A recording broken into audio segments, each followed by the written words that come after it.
My name is Kayla Thompson, and at 28, I thought I knew betrayal. Shady friends, bad breakups, the usual. But nothing hit harder than my own sister, Mia, and her fiancé, Ethan, icing me out after I'd practically built their dream life in Chicago. For 3 years, I'd been their lifeline, covering $700 a month for their swanky Lakeview apartment rent from my freelance graphic design gigs, and the small inheritance our mom left me.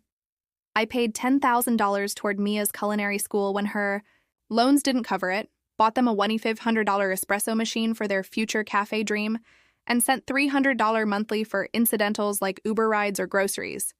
All in, I'd dropped over $25,000, eating into the savings I'd planned for my own studio space.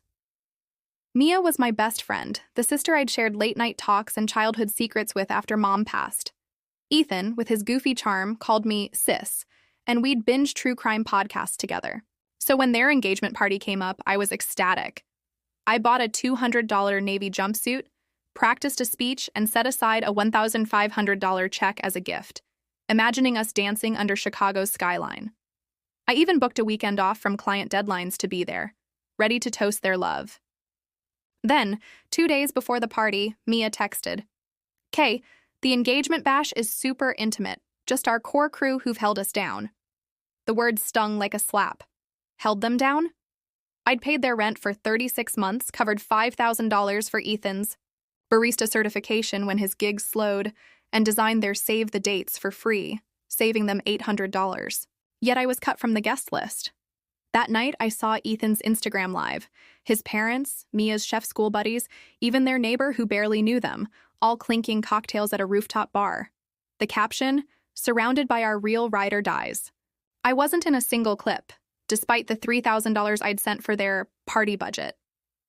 I sat in my cramped Rogers Park apartment, my phone heavy, my jumpsuit hanging unworn. The betrayal wasn't just being left out. It was the lie that I wasn't their core. I canceled my plans and tore up the check. A week later, Ethan called, his voice tense. "Kay, rent's due. Can you send $700? You didn't transfer this month." Didn't transfer? I'd never missed a payment, skipping my own art supplies and coffee runs to keep their lights on. "Mia," I texted instead, my voice firm in my head. "I only support family who invites me to the party." Silence. Then a flustered reply. "Kayla, what's that supposed to mean?" I didn't answer. I logged into my bank and stopped every auto payment to their account. My money, Mom's money, was mine again. Their retaliation was quick. A week later, I was grabbing coffee near their place when a mutual friend, Sarah, texted me. "Mia and Ethan were at your storage unit." I'd given Mia a key years ago for emergencies, back when we shared everything. Heart racing, I drove to the unit. There they were, with a guy in a flashy blazer, some lawyer friend, Derek. "Kayla," Mia said, barely meeting my eyes, "we're worried about you. You're acting erratic, cutting us off like this." Derek chimed in, all slick. "Ms. Thompson, we're concerned about your mental state, impulsive decisions, isolating yourself. We're exploring a conservatorship to protect you." My blood boiled. Protect me? They were after my savings, trying to paint me as unhinged to grab control. "Get out," I said, my voice low but sharp. "You don't get to use my key to steal my life." Mia stammered, "Kay, you're overreacting." I pointed to the exit. "Leave or I'm calling security." Derek smirked, tossing out, "We'll be in touch." They left, but the threat lingered.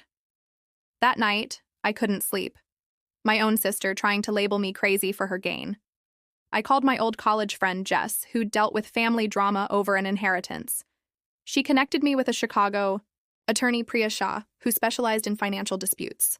The next day, I met Priya at her Loop office, spilling everything. $25,000 in payments, the engagement snub, the storage unit stunt. "Kayla, this is financial exploitation," Priya said, her tone steady. "We'll shut it down." Priya helped. Me gather proof. Bank records showing $25,000 in transfers, receipts for the espresso machine, texts from Mia asking for quick cash. I changed the locks on my storage unit and set up a Ring camera at my apartment, with Jess as a witness to my sharp mind. Priya got a psych eval from a therapist friend, Dr. Lee, who confirmed I was mentally